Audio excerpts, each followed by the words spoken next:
तो कैसे हैं आप लोग? मैं आपका फिर से स्वागत करता हूँ। तो चलिए शुरू करते हैं इस नई मानवा को। कहानी की शुरुआत होती है एक ऐसी काली रात से जो अपने अंदर न जाने कितने राज दबाए हुए थी। एक विशाल टूटे हुए पहाड़ पर हम एक एसेसिन के ग्रुप को देखते हैं जो मौत के साए की तरह आगे बढ़ रहे थे। उनका मकसद सिर्फ एक ही था, उस शख्स को मिटाना जिसके होने भर से ही मौत की दस्तक सुनाई दे रही थी। ये था हेवनली डीमन। उसकी आंखों में न कोई डर था, न कोई शिकन। उन असैसिन्स को देख उसके चेहरे पर एक हल्की सी मुस्कान आई और वो बोला, खून और डर, क्या तुम सिर्फ यही चाहते हो? ये सुनते ही वो सारे असैसिन्स एक साथ उस पर टूट पड़े।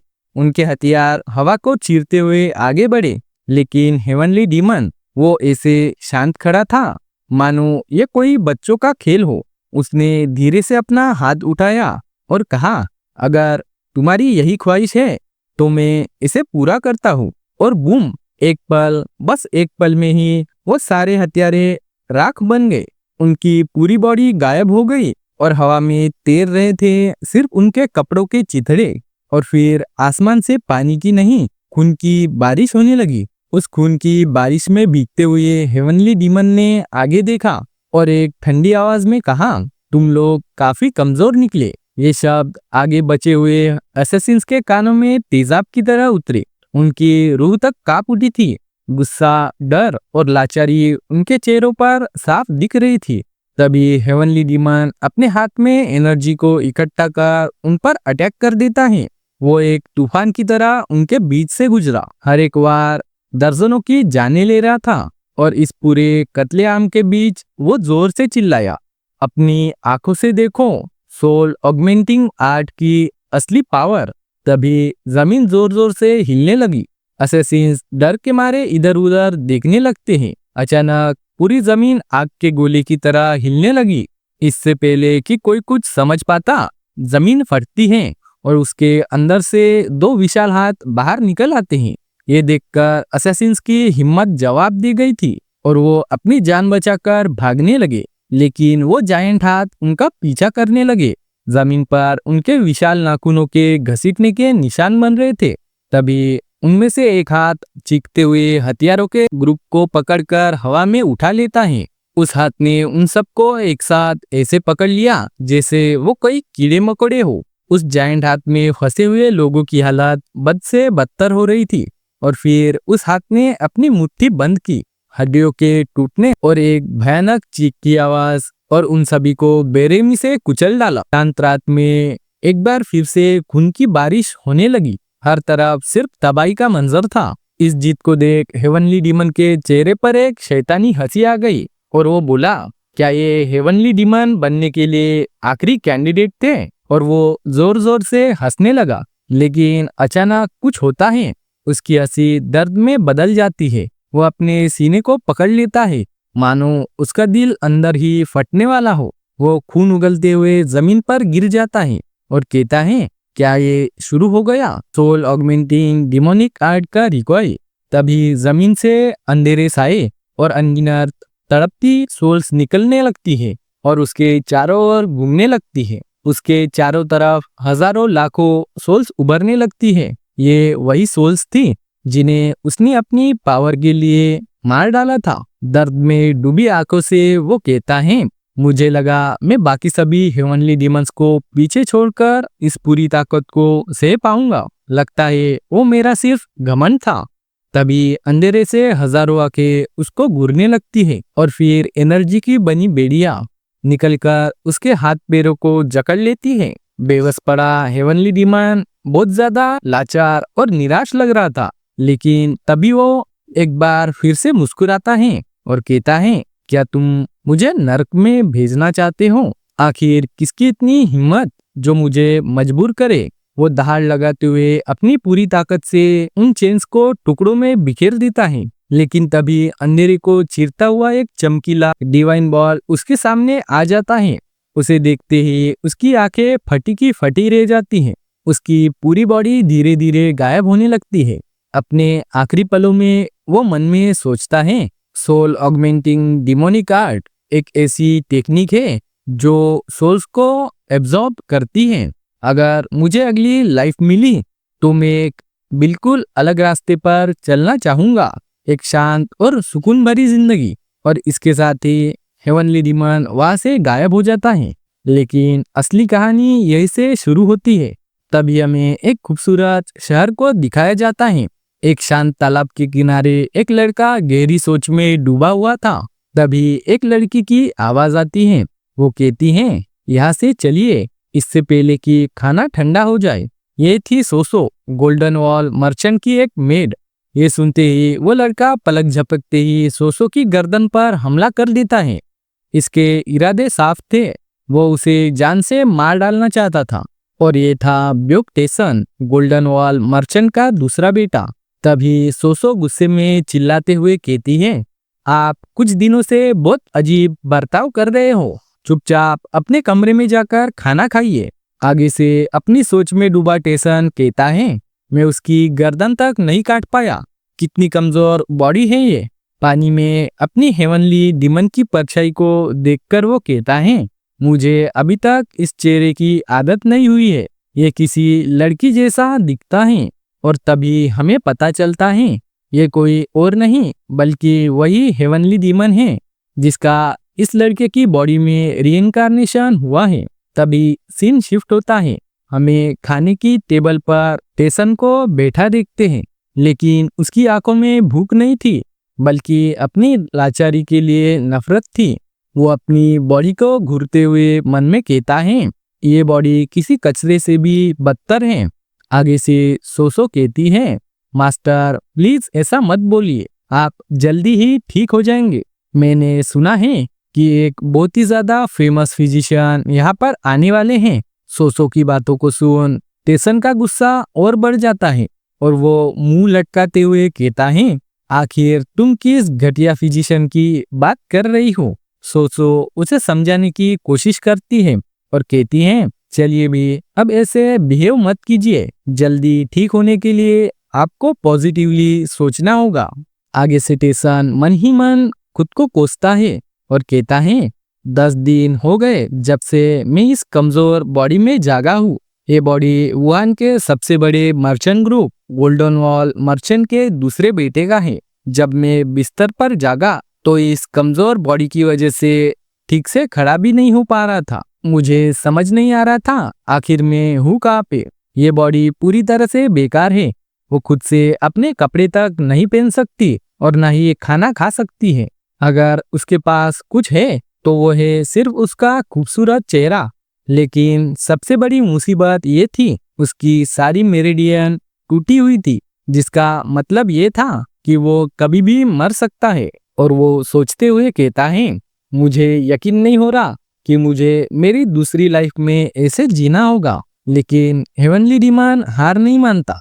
उसके दिमाग में एक खतरनाक प्लान तैयार होता है और वो कहता है, मैं सोल्स की एनर्जी को एब्जॉर्ब कर अपनी मेरिडियन को कुछ टाइम के लिए जोड़ दूंगा और फिर धीरे धीरे उन्हें ठीक कर दूंगा। और ये सब मैं करूंगा सोल ऑगमेंटिंग डिमोनिक आर्ट को यूज करके। लेकिन यहाँ पर एक बहुत बड़ी दिक्कत है। इस टेक्निक के लिए मुझे बहुत सारी सोल्स की जरूरत है। मेरी पास्ट लाइफ में मैं बस लोगों को मारकर उनकी आत्माओं को कलेक्ट कर लेता था, लेकिन अब मैं ये सब नहीं कर सकता। ये मेरी दूसरी लाइफ है और एक रेयर अपॉर्चुनिटी भी, और मैं इसे ऐसे ही बर्बाद नहीं होने दूंगा। तभी वो किसी बात को महसूस कर कहता है, अगर मैं सोल ऑगमेंटिंग आर्ट को अच्छी तरह से इस्तेमाल करूं तो मैं नेक्स्ट लेवल तक पहुंच सकता हूं, जिसे किसी और हेवनली डीमन ने कभी देखा भी नहीं होगा। तभी वो सोसो से कहता है, मुझे आज बाहर जाना है। आगे से सोसो कहती है, हाँ बताइए आपको कहाँ पर जाना है। आगे से टेसन कहता है, मुझे कर्टेसन हाउस जाना है। इसे सुनते ही सोसो के पैरों तले जमीन खिसक गई थी। टेसन उसकी हालत देखकर पूछता है, आखिर तुम इतनी हैरान क्यों हो गई। सोसो हकलाते हुए कहती है, कुछ नहीं, आपको मेरी जगह पर वॉरियर चियोन को साथ लेकर जाना चाहिए। और फिर शर्माते हुए कहती है, आप तो पहले ऐसे नहीं थे। मैं ये बात सुनकर काफी ज्यादा हैरान हूँ। आगे से टेसन कहता है, अगर ऐसी बात है तो क्या तुम मेरे साथ आना चाहोगी? ये सुनकर सोसो गुस्से और शर्म में लाल हो जाती है और मना कर देती है। तभी नेक्स्ट सीन हमें शाम का दिखाया जाता है। सोसो टेसन को बाहर जाने के लिए तैयार करती है और वो मन में सोच रही थी कुछ दिनों से ये कितना अजीब बर्ताव कर रहे हैं और अब अचानक कर्टेसन हाउस जाना चाहते हैं। तभी टेसन आगे से पूछता है वो बॉडीगार्ड अभी तक क्यों नहीं आया? सोसो इस पर कहती हैं वो टाइम पर आ जाएंगे, वो सिर्फ अपनी ट्रेनिंग और आपकी प्रोटेक्शन पर ध्यान देते हैं। और वो चिंता से कहती हैं लेकिन प्लीज आप अपना ख्याल रखिए। टेसन उसकी बातों को सुन मन में कहता है मेरी इस हालत की वजह से मैं देख सकता हूँ कि वो मेरे लिए कितना चिंता करती है और ये महसूस करके मुझे काफी खुशी हो रही है। तभी दरवाजे पर दस्तक होती है और एक लंबा, स्ट्रॉन्ग और गंभीर दिखने वाला वॉरियर अंदर आता है और उसे आकर ग्रीट करता है और कहता है बहुत दिन हो गए जब आपने मुझे बुलाया मास्टर। ये था चियोन क्युंगवान, स्वॉर्ड ड्रैगन कॉर्प्स का एक वॉरियर। टेसन उसे देखते ही पहचान जाता है और कहता है ये आदमी खुद एक स्वॉर्ड के जैसे है। वो सोचता है इसकी एनर्जी बहुत ज्यादा परफेक्ट है, ये कोई नॉर्मल वॉरियर नहीं हो सकता। लगता है गोल्डन वॉल मर्चेंट ग्रुप कोई नॉर्मल पीपल नहीं है। जल्द ही वो शहर के सबसे रंगीन गली में पहुंच जाते हैं और एक विशाल जगमगाती हुई इमारत के सामने रुकते हैं। ये था फ्रेग्रेंट फ्लावर हाउस, वुहान के 3 सबसे बड़े कर्टिसियन हाउस में से एक। जैसे ही वो अंदर जाने लगते हैं वॉरियर चियोन कहता है मैं यही बाहर रुककर आपके आने का इंतजार करूंगा। इसे सुन टेसन एक ठंडी नजर से घूरते हुए कहता है क्यों, क्या तुम्हें डर है कि मेरे साथ कुछ हो जाएगा? क्या तुम्हें यकीन है अगर तुम यहाँ पर रहे तो मुझे समय पर आकर बचा लोगे? अगर नहीं तो मेरे साथ अंदर चलो और मजे करो। और गुस्से में कहता है क्या तुम मेरे आदेश को मानने से इनकार करना चाहते हो? ये सुनते ही वॉरियर चियोन की हालत खराब हो जाती है। वो तुरंत अंदर आने के लिए मान जाता है। जैसे ही वो लोग दरवाजा खोलकर अंदर जाते हैं दर्जनों खूबसूरत लड़कियां उनके स्वागत के लिए खड़ी थी। ये नज़ारा देखकर टेसन के चेहरे पर एक बड़ी सी मुस्कान आ जाती है। आगे हमें दिखाया जाता है टेसन खाने की टेबल पर बैठा था और सारी लड़कियां उसे घेर कर खड़ी थी। संगीत बज रहा था। तभी वो उनसे पूछता है मेरा बॉडीगार्ड कहाँ पर है? एक लड़की छेड़ते हुए कहती है वो तो बहुत जिद्दी है, बाहर सीढ़ियों पर रास्ता रोककर खड़े हैं। तभी एक लड़की उसको ड्रिंक सर्व करने लगती है। तभी टेसन इसके लिए मना कर देता है और कहता है तुम लोग मुझे ये बताओ कि मेरे बारे में शहर में क्या क्या अफवाहें हैं। गोल्डन वॉल मर्चेंट के दूसरे बेटे के बारे में तुम जो कुछ भी जानती हो मुझे सब कुछ बताओ। और फिर बातों का सिलसिला शुरू होता है।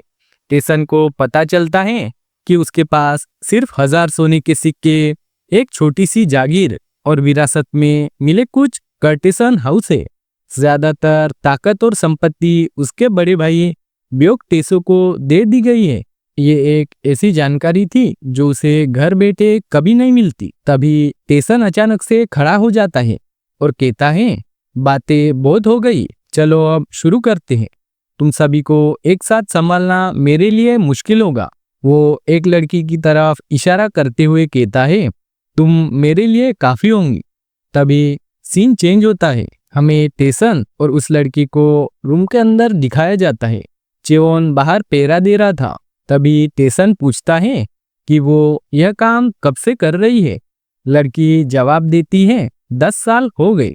टेसन मुस्कुराता है और कहता है ये बहुत अच्छा है, तो क्या हम शुरू करें? और तभी अंदर से लड़की की जोर जोर से चीखने की आवाजें आने लगती हैं। बाहर खड़ी लड़कियां भी हैरान हो गई थी। वॉरियर चियोन भी इसे सुन शर्म की वजह से टमाटर की तरह लाल हो गया था। लड़की की लगातार चीखें और आहें पूरे कर्टिसन हाउस में गूंजने लगती है, मानो अंदर दोनों बड़ी मेहनत और जोर शोर से अपना काम कर रहे हो। बाहर लोग कानाफूसी करने लगते हैं, लेकिन कमरे के अंदर का नजारा वो नहीं था जो सब सोच रहे थे। लड़की बिस्तर पर लेटी थी कंबल को कसकर पकड़े जोर जोर से चीख रही थी। और हमारा भोला भाला टेसन बस अपनी सोल ऑगमेंटिंग डिमोनिक आर्ट को यूज कर उसकी बॉडी से उसकी सोल एनर्जी को खींच रहा था। और ऐसे ही सुबह हो जाती है। तभी टेसन रूम का दरवाजा खोलते हुए बाहर आ जाता है। इस पर वॉरियर चियोन कहता है, मास्टर क्या आप ठीक हो? वॉरियर चियोन की चिंता भरी आवाज सुनकर टेसन के चेहरे पर एक शैतानी मुस्कान आ जाती है। वो कहता है, मैं तो बहुत बढ़िया महसूस कर रहा हूँ। और उसके पीछे कमरे में वो लड़की बिस्तर पर बेजान हालत में पड़ी थी, जैसे उसके अंदर से पूरी सोल एनर्जी को ही खींच लिया गया हो। लेकिन यहाँ पर एक जबरदस्त ट्विस्ट था। जैसे ही बाकी लड़कियां ह्योंग को देखती हैं, वो चिल्ला उठती है और कहती हैं, ह्योंग तुम्हें क्या हुआ? तुम अचानक से चमक रही हो और तुम पहले से कई ज्यादा खूबसूरत लग रही हो। तभी एक लड़की हैरानी से पूछती है, क्या उस लड़के ने तुम्हें कोई एलेक्सर दिया है? आगे से ह्योंग, जो खुद भी हैरान थी, वो कहती है, मुझे ठीक से तो याद नहीं, लेकिन मुझे ऐसा लग रहा है जैसे मेरी बॉडी हल्की हो गई हो, जैसे मैं फिर से रिबॉर्न हो गई हूँ। तभी नेक्स्ट सीन हमें गोल्डन वॉल मर्चेंट ग्रुप के घर का दिखाया जाता है। हमारी प्यारी सोसो अपने मास्टर की चिंता में घुली जा रही थी। वो कहती है, मुझे यंग मास्टर की चिंता हो रही है, क्या वो ठीक होंगे? कहीं वो कर्टेसन हाउस में बेहोश ना हो गए हो। तभी गेट खुलता है और टेसन और वॉरियर चियोन अंदर आते हैं। तभी सोसो दौड़कर उन्हें रोकते हुए कहती है, क्या आप सच में कर्टेसन हाउस गए थे और क्या आप ठीक है? आगे से टेसन शरारत से मुस्कुराता है और कहता है, अगर तुम इतनी ही ज्यादा क्यूरियस हो तो पीछे खड़े वॉरियर चियोन से पूछ लो। ये सुनते ही बेचारा चियोन शर्म से पानी पानी हो जाता है। उसे अंदर की चीखें याद आ जाती है। सोसो उन दोनों को देखकर सोचती है, देखने से तो वो ठीक है, बल्कि पहले से ज्यादा एनर्जेटिक लग रहे हैं। नेक्स्ट सीन में टेसन अपनी पूरी एनर्जी को रिलीज करते हुए अपनी टूटी हुई मेरिडियन को ठीक करने की कोशिश कर रहा था। वो कहता है, मरने के बाद मुझे सोल ऑगमेंटिंग डिमोनिक आर्ट के बारे में एक खास बात पता चली। अगर मैं लोगों को मारकर उनकी सोल्स को एब्जॉर्ब करूं तो इसके बहुत सारे साइड इफेक्ट है और मेरी बॉडी टूटकर बिखर जाएगी। लेकिन अगर मैं जिंदा लोगों के अंदर के अनस्टेबल थॉट्स, उनके दुख, उनके डर को प्यूरिफाई करके उससे निकली ऊर्जा को एब्जॉर्ब करना होगा। यही इस सोल ऑगमेंटिंग डिमोनिक आर्ट का एसेंस है, क्योंकि उनके विचार जितने मजबूत होंगे, सोल एनर्जी उतनी ही ज्यादा कमाल की होगी। लेकिन अभी के लिए सबसे बड़ी प्रॉब्लम ये मेरी कर्स बॉडी है। ये मैंने सोचा था उससे भी ज्यादा घटिया है। लगता है मुझे और कुछ दिनों तक कर्टेसन हाउस जाना होगा। और ऐसे ही कई दिन बीत जाते हैं। टेसन के आने की बात सुनते ही सारी लड़कियां उसकी तरफ दौड़ने लगती है। हर कोई चाहती थी कि अगली बार टेसन उसे चूज करे और इस तरह टेसन को एक नया नाम मिल गया, the night king of fragrant flower. सारी लड़कियां उसको आजू बाजू में घेर कर खड़ी थी। तभी ऊपर खड़ी हाउस लॉर्ड कहती हैं, जब भी ये यहाँ पर आता है रूम के अंदर के नॉइस इंचेंटमेंट टूट जाते हैं और बाकी कस्टमर को दिक्कत होती है। लेकिन ये बात स्ट्रेंज है, फैंटम शैडो वो खुद के कर्टेसन हाउस को छोड़कर हमारे फ्रेग्रेंट फ्लावर हाउस में आ रहा है। इस पर पीछे छुपा फैंटम शैडो कहता है, क्या मैं जाकर पता लगाऊं आखिर गोल्डन मर्चेंट वॉल क्या प्लानिंग कर रहा है? इस पर हाउस ओनर मना कर देती है और कहती है, मुझे तो बस ये पता करना है आखिर उस रूम के अंदर ऐसा क्या हो रहा है। टेसन ने बहुत सी लड़कियों की सोल को प्योर कर दिया था। तभी वो अपने मन में कहता है, आखिर वो लड़की कहाँ पर गई जिसे मैं ढूंढ रहा हूँ। तभी वो वेटर से कहता है, मुझे बाकी सभी लड़कियों को भी देखना है, सभी को यहाँ पर लेकर आओ। आगे वो सभी लड़कियां वहां पर आकर खड़ी हो जाती हैं। तभी टेसन की नजर भीड़ में खड़ी लड़की पर पड़ती है। उसकी सोल एनर्जी काफी ज्यादा डार्क चमक रही थी। तभी टेसन चलते हुए उसी की तरफ ही बढ़ने लगता है। उसे ऐसा करता देख वहां पर खड़ी बाकी सभी लड़कियों की आंखें फटी की फटी रह जाती हैं। आगे टेसन उस लड़की के सामने आकर खड़ा हो जाता है और कहता है, तुम्हारा नाम क्या है? इस पर आगे से वो लड़की खुद का नाम डानियांग बताती है।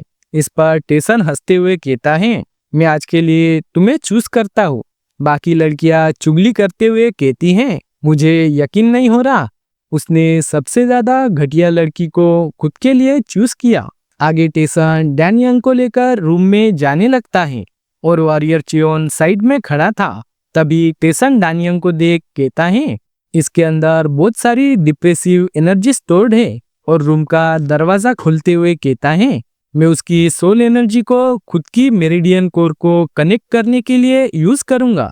तभी वो आगे देख शांत हो गया था और स्मित करते हुए कहता है, देखो इस कमीने को कैसे छुपा हुआ है। और वॉरियर गार्ड को बुलाते हुए कहता है, मुझे तुम्हारी स्वॉर्ड कुछ देर के लिए उधार चाहिए। आगे से टेसन उसकी स्वॉर्ड को पकड़ स्वॉर्ड में एनर्जी डाल उसे फेंक कर मारता है। वो स्वॉर्ड सीधा उस छुपे हुए फैंटम शैडो को जाकर लगती है। उसका खून निकलने लगता है। वॉरियर चियोन इसे देख कहता है, क्या यहाँ पर कोई असैसिन छुपा हुआ था? तभी टेसन आगे देख कहता है, क्या तुम अभी भी जिंदा हो? आगे इंजर्ड फैंटम शैडो वहां से भागकर जाने लगता है। डानियांग इस नज़ारे को देख काफी ज्यादा सहम गई थी। तभी टेसन वॉरियर चियोन से कहता है, इसके आगे तुम संभाल लो, मुझे इस लड़की के साथ अपना काम पूरा करना है। इस पर वॉरियर चियोन भी हाँ कह देता है। तभी वो पीछे डानियांग से कहता है, आज मैं तुम्हारी सोल को पूरी तरह से एब्जॉर्ब करने वाला हूँ, तो तुम इसके बारे में चिंता करना छोड़ दो। नेक्स्ट सीन हमें येओन मैनर का दिखाया जाता है। एक लड़की टेबल पर बैठी थी। तभी एक गार्ड वहां पर आकर कहता है, मैंने सुना है कि सेकंड यंग मास्टर फिर से कर्टेसन हाउस गए थे। इस पर वो लड़की कोल्ड वे में कहती है, आखिर उसे अभी लोग किस नाम से बुलाने लगे हैं? इस पर वो गार्ड, जिसका नाम यू सियोन, जो कि येओन मैनर की बॉडीगार्ड है, सोचते हुए कहती है, वो the night king of fragrant flower house के नाम से काफी ज्यादा फेमस हो गया है। इसे सुन वो लड़की अपना हाथ जोर से टेबल पर पटकते हुए कहती है, मुझे अभी के अभी फ्रेग्रेंट फ्लावर हाउस में जाना है। मैं उसे खुद जाकर मिलना चाहती हूँ। और ये ब्यूटीफुल लेडी होती है योन हारिन, येओन मैनर की सोल चाइल्ड और ब्योक टेसन की फियांसे।